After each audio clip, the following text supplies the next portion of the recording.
Shalom, shalom, famille de l'Éternel, soyez bénis au nom de Jésus-Christ de Nazareth. Quel privilège de nous retrouver ce matin encore au pied du Maître. Je prie pour vous, je prie pour moi, afin que la grâce de Dieu nous soit communiquée au travers de cette parole, qu'il augmente notre connaissance et qu'il la traduise en obéissance. Au nom puissant de Jésus-Christ de Nazareth. Amen. Nous sommes le mardi 4 novembre 2025. Je suis Dr Franck Adé pour vous servir. J'ai le privilège de nous entretenir ce matin sur le thème suivant, le voile de l'ignorance. Il est tiré de Ésaïe 25, 7 à 8, dont je vous donne lecture. Et sur cette montagne, il anéantit le voile qui voile tous les peuples, la couverture qui couvre toutes les nations. Il anéantit la mort pour toujours. Le Seigneur, l'Éternel, essuie les larmes de tous les visages. Il fait disparaître de toute la terre l'opprobre de son peuple, car l'Éternel a parlé. Parole du Seigneur. Je rappelle que pendant ce mois, nous parlons de la mort qui ne sera plus, tiré d'Apocalypse 21, 4. Et le thème de la semaine, c'est « Mort, où est ton aiguillon ?» Nous voulons, au travers de ce mois, proclamer la vie. Ce mois qui est traditionnellement introduit dans les sociétés occidentales et dans la plupart de nos sociétés en dédicace à la mort. Nous voulons proclamer la vie. Et hier, nous avons été formidablement bénis par le pasteur Nathan, que le Seigneur rende le ministère de son serviteur encore plus puissant, qui nous a enseigné sur la voie de la mort. Ce matin, dans le prolongement, nous parlons du voile. Qu'est-ce que le voile? Le voile est un tissu, est un élément que l'on utilise pour recouvrir un objet, recouvrir une personne. Il est fait mention du voile dans la parole de Dieu, quelquefois de manière améliorative, quelquefois de manière péjorative. De manière améliorative, le Seigneur parle par exemple dans les instructions qu'il donne à Paul et que Paul transmet à l'Église d'alors, qu'il est convenable que la femme se voile lorsqu'elle prie à cause des anges. Et de manière péjorative, la plupart du temps dans la Bible, le voile est présenté comme un obstacle, comme une barrière qui se lève entre nous notamment et la présence de Dieu. Le voile est une séparation. Le voile est une déchirure. Rappelons-nous que dans le temple, il y avait un voile jusqu'à ce que le Seigneur soit mis à mort. Il y avait un voile qui séparait le saint des saints de l'ensemble, du reste du temple. La Bible parle encore de ce que, quand Moïse est allé à la rencontre du Seigneur, son visage brillait tellement qu'il avait besoin de se couvrir le visage, afin que le peuple d'Israël ne soit pas attiré, fasciné par cet éclat-là. Et Paul disait que ce voile dont Moïse avait fait usage avait fini par symboliquement devenir la manifestation de l'endurcissement, de l'aveuglement des enfants d'Israël, de sorte que malgré les instructions, les enseignements, ils ne comprenaient pas ce qui leur était communiqué. Le même Paul dira par ailleurs dans un autre de ses écrits, en 2 Corinthiens 4 notamment, que si l'évangile est volé, il est voilé pour ceux qui périssent. Pourquoi? Parce que le Dieu de ce siècle, par l'usage de ce voile, n'est-ce pas, leur a barré l'accès à la vérité. Je paraphrase ce texte. Le voile donc est le symbole de ce qui recouvre, ce qui empêche d'avoir accès. Et donc, l'accès à la vérité passe par le dévoilement. C'est la raison pour laquelle, par exemple, l'Apocalypse est appelé ainsi, parce que l'Apocalypse révèle, dévoile ce qui est caché. Ce que le Seigneur nous dit ici en ce matin, nous fait comme promesse, c'est celle de l'anéantissement du voile qui couvre tous les peuples, qui voile tous les peuples. Nous comprenons donc que l'ignorance dans laquelle ce monde est et par laquelle ce monde se complète dans des choses que nous trouvons, nous qui avons eu la grâce de parvenir à la connaissance de la vérité, c'est la conséquence d'un voile.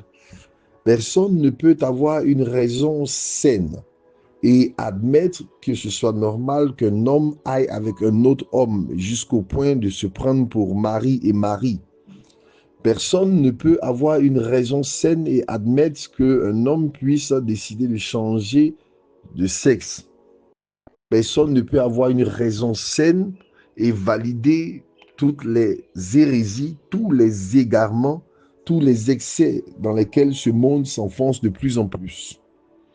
Nous avons la grâce de discerner parce que pour nous, le voile a été déchiré. Le voile donc qui couvrait notre intelligence et qui nous empêchait de voir briller la lumière de l'évangile a été déchiré. Et en même temps que nous apprécions la grâce que Dieu nous fait, ce passage du matin nous rappelle notre responsabilité à l'égard de ceux qui sont encore voilés et la promesse que Dieu a faite. En réalité, le passage d'Isaïe 25, qui est un passage messianique, rapporte quelque chose qui ne va pas seulement arriver par la suite, mais qui est déjà arrivé une première fois. Il y a déjà donc l'acte par lequel le voile a été déchiré par la mort de notre Seigneur, tel qu'il est rapporté dans les évangiles, que lorsqu'il est mort, lorsqu'il a poussé ce grand cri et qu'il a rendu l'âme, le voile est déchiré, disant ainsi que l'accès était garanti, mais que les peuples n'avaient plus besoin d'être aveuglés. Donc il y a une action qui a été faite et qui engage notre responsabilité, nous, enfants de Dieu, de communiquer, de transmettre et de faire en sorte que ceux qui sont voilés puissent échapper à ce voile-là. L'évangile ne peut pas prospérer tant que nous n'avons pas touché à la question du voile, tant que nous n'avons pas prié, tant que nous n'avons pas confronté les puissances qui sont derrière l'aveuglement. La Bible déclare que nous n'avons pas à lutter contre la chair et le sang, mais contre les principautés, contre les dominations.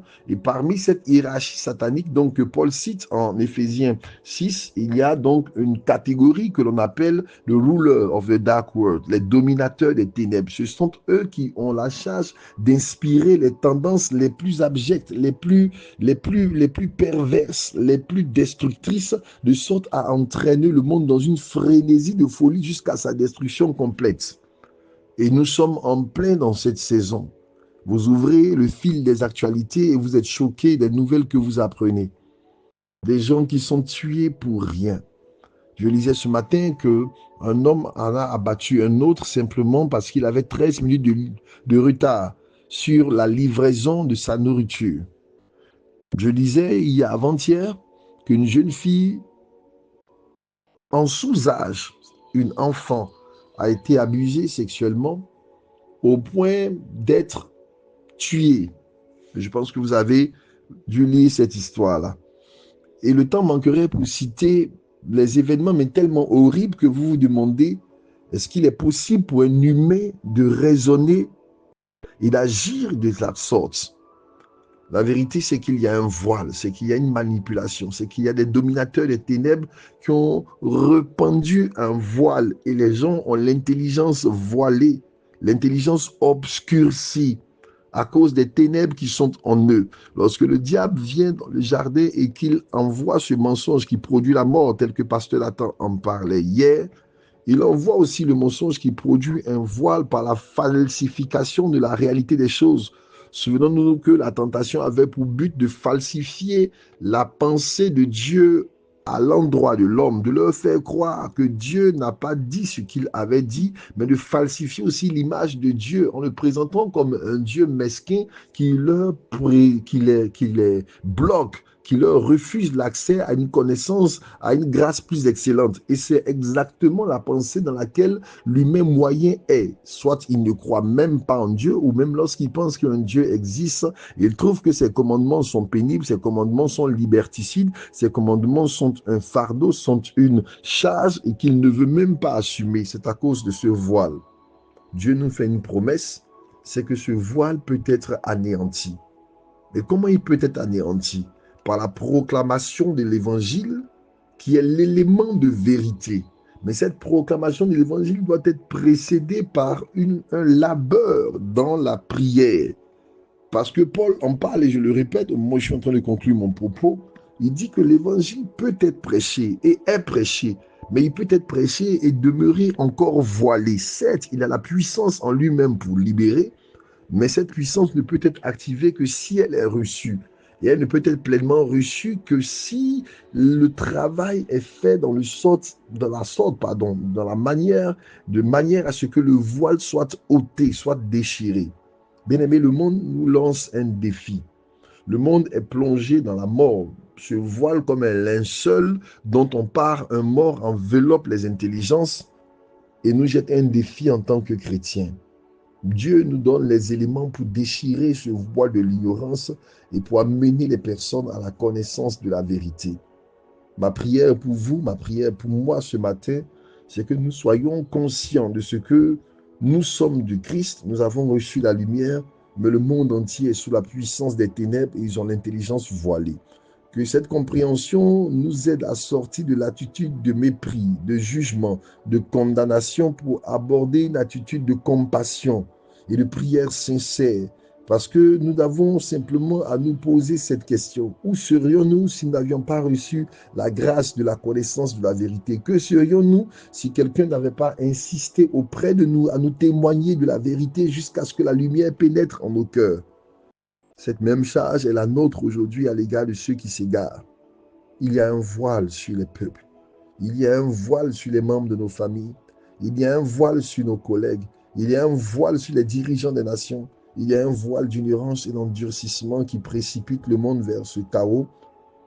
Et l'appel est lancé et la responsabilité nous est donnée de manifester ce que Dieu a déjà fait. Il a anéanti le voile, il a déchiré la couverture et le chemin est ouvert. Engageons les uns et les autres à y accéder. Aidons-les à le trouver et que la grâce de Dieu soit sur nous. Au nom de Jésus. Amen.